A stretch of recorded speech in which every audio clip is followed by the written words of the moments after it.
In this video, we're taking a look at one of the stranger and more mysterious audio unit plugins we have here in GarageBand, our iPod EQ. Let's go.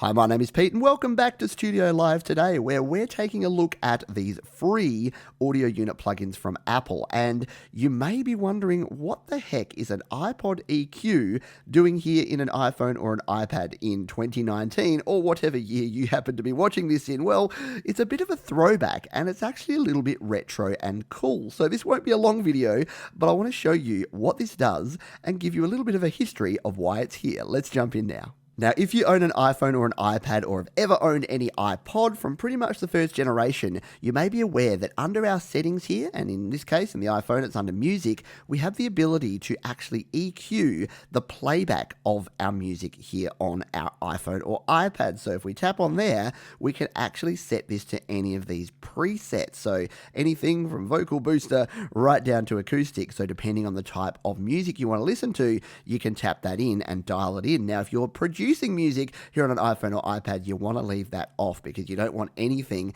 impacting the sound playback. You want it to be as flat as possible. So you wouldn't use this on your EQ. But the reason I'm showing you this is when we jump back to GarageBand, you'll notice some pretty familiar names in our EQ plugin. So let's add this plugin now. We tap on the mixer icon. It may be in the top right if you're on a smaller iPhone. We tap plugins and EQ. We tap the edit button and we hit the plus here over on the left. We now go audio unit extensions and scroll on down to iPod EQ. Now if we tap on this one, we get this weird random filter index thing, which I've played around with and I can't really work out which one of what it does. So I don't recommend playing with any of that. However, what you'll notice is in the bottom left, we have some presets. So if we tap that, you may notice some familiar names from what we just looked at. Yes, these are all the exact same EQ presets that we have in our overall playback. But now we can add those presets directly to our track as an audio unit plugin here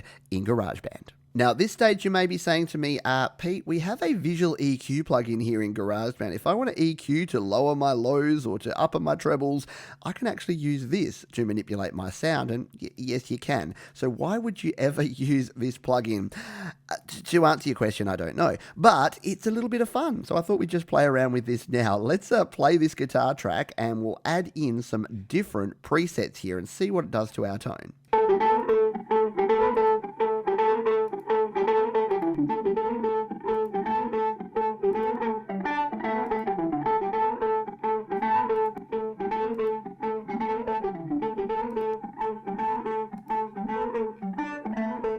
So as you can see there, when we adjust this and when we put different presets on there, it's going to actually change those. So it actually is not a bad thing. If we just sort of put a rock preset on this one,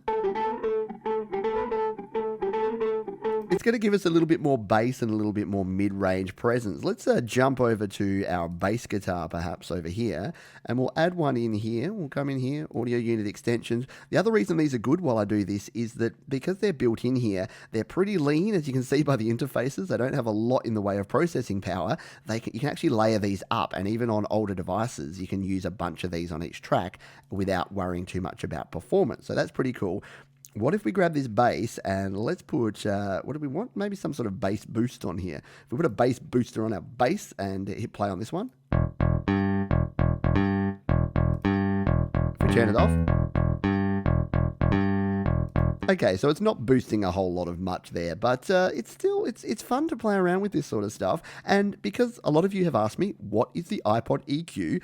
Now you know. So one more thing that I'm going to do, which is I think this might be most useful as a bit of a master EQ to throw on a whole track. So let's merge this track down to one track and just play with some EQ and see if we can get it sounding cool. So to merge our tracks together, we tap on any one of these tracks and we hit the merge button. We then decide which ones we want. Let's just grab the guitar, the bass and drums, shall we? We hit the merge button in the top right corner.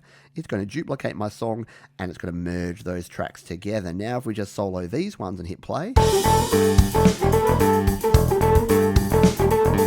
They've been merged down and they've got all of those settings now baked in there. But what we can do is on this merge track, we can come in and we can add some effects.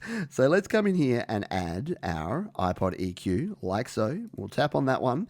And what sort of preset would we like for this? So this is kind of a hip hop kind of beat. So let's put a hip hop preset on and see what it sounds like.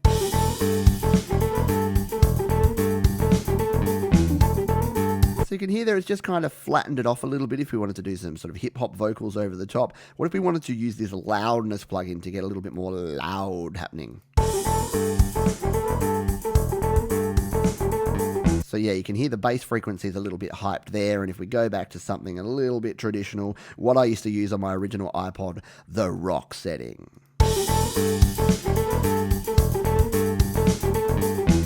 Yeah, pretty cool. So again, not something that you're going to use all the time, but you have it in your toolkit now of plugins and you know what the heckaroonie it actually is and what it does. Plus, you got a bit of a history lesson about where it comes from here in iOS.